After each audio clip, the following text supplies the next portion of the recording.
বর্জনীয় এক নাম্বার, বিলম্বে ইফতার করবেন না কখনো। এক নাম্বার, দেরি করে ইফতার করা নিষিদ্ধ। ইহুদিরা দেরি করে ইফতার করে। লা ইয়াজালুন নাসু আলা খাইরিন মা আজ্জালুল ফিতরা। বিশ্বনবী বলেছেন, এই উম্মত যতদিন আগে আগে ইফতার করবে, এই উম্মতের কপাল থেকে কল্যাণ কেউ ছিনিয়ে নিতে পারবে না। চিল্লায় বলেন ঠিক কিনা? আজানের জন্য বসে থাকবেন না, সময় দেখবেন। স্থানীয় সময় যখন সূর্যাস্ত হওয়া মাত্রই বিসমিল্লাহ, খেজুর খেয়ে ফেলবো। পারবেন তো নাকি দেরি করবেন?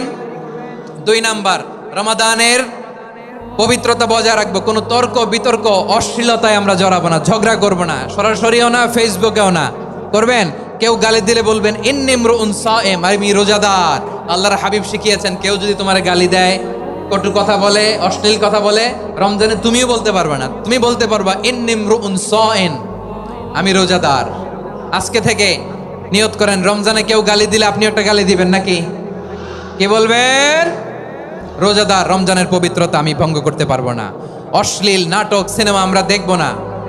যে রমজানে মিথ্যা কথা, মিথ্যা কাজ, মিথ্যা সাক্ষী ছাড়তে পারে নাই, তার না খেয়ে থাকা, উপবাস থাকা দিয়ে আল্লাহর কিছু যায় আসে না। এজন্য মিথ্যার সাথে আমাদের কোনো সম্পর্ক আছে? মিথ্যা বলবো না। 4 নাম্বার, অপচয় করব না।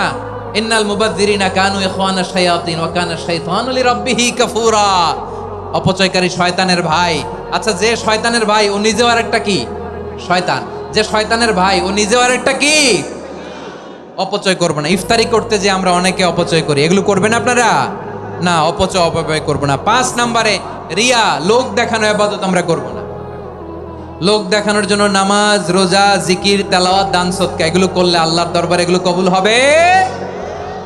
বিশ্বনবী বলেন, দাজ্জালের ফিতনার চেয়ে একটা বড় ফিতনার ভয় আমি করি, সেটা কি? আর রিয়া, শো অফ মেন্টালিটি, লোক দেখানো মানসিকতা। এটা থেকে আমরা বিরত থাকবো ইনশাআল্লাহ।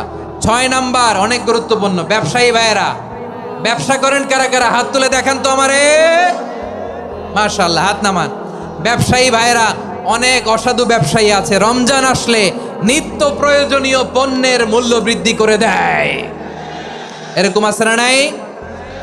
এগুলো করবেন না। মজুদদারি করবেন না। পণ্যের কৃত্রিম সংকট বাজারে করবেন না।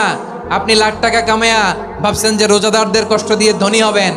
এমন রোগ আল্লাহ আপনারে দিবে, কোটি টাকা দিয়েও আপনি হাসপাতালের বিল পরিশোধ করার ক্ষমতা আপনার হবে না। 7 নাম্বারে, সর্বশেষ কথা, অধীনস্থ যারা আছে তাদের কাজের চাপ আপনারা কমিয়ে দিবেন। কাজের লোক, ফ্যাক্টরির ওয়ার্কার, স্টাফ, তাদের প্রতি যদি রহম করেন, আপনার উপর রহম করবে কে?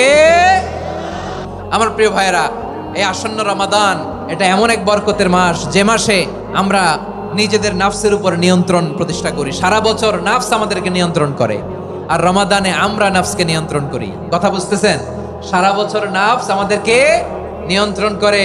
এই যে এখন আমার খেতে মনে চাইলে যে খেজুর রাখা, আমি খেজুর খেতে পারবো। নাটস আছে, বাদাম খাইতে পারি। খাইতে মন চাইলে পানি, আমার রুহুটা চায়, আমার নাফসটা খেতে চায়, আমি খেতে পারি, পান করতে পারি।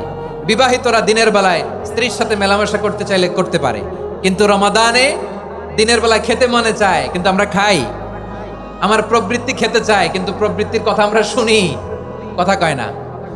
রমজানে খেতে মন চাইলে আমরা খাই। তৃষ্ণায় গলা ফেটে যায়, গলার ছাতি ফেটে যায়, কিন্তু এক ঢোক পানি কি আমরা গিলি? বিবাহিতরা দিনের বেলা স্ত্রীর সাথে কি মেলামেশায় যায় না। তার মানে সারা বছর নফস আমাদেরকে নিয়ন্ত্রণ করে, আর রমাদানে নফসের উপর আমরা নিয়ন্ত্রণ প্রতিষ্ঠা করি। নফসের লাগাম আমরা রমাদানে টেনে ধরে, চিল্লায় বলেন ঠিক কিনা? এজন্য আমার প্রিয় ভাইয়েরা, নফসের উপর নিয়ন্ত্রণ নিতে চাইলে রমাদানের রোজার কোনো বিকল্প নাই। এটা এমন মাস যে মাসের ফজিলতেরও কোনো শেষ নাই। এই মাসকে বলা হয় দ্য মান্থ অফ হোপ। এটা আশা জাগানিয়া মাস। রমজানের কথা শুনলে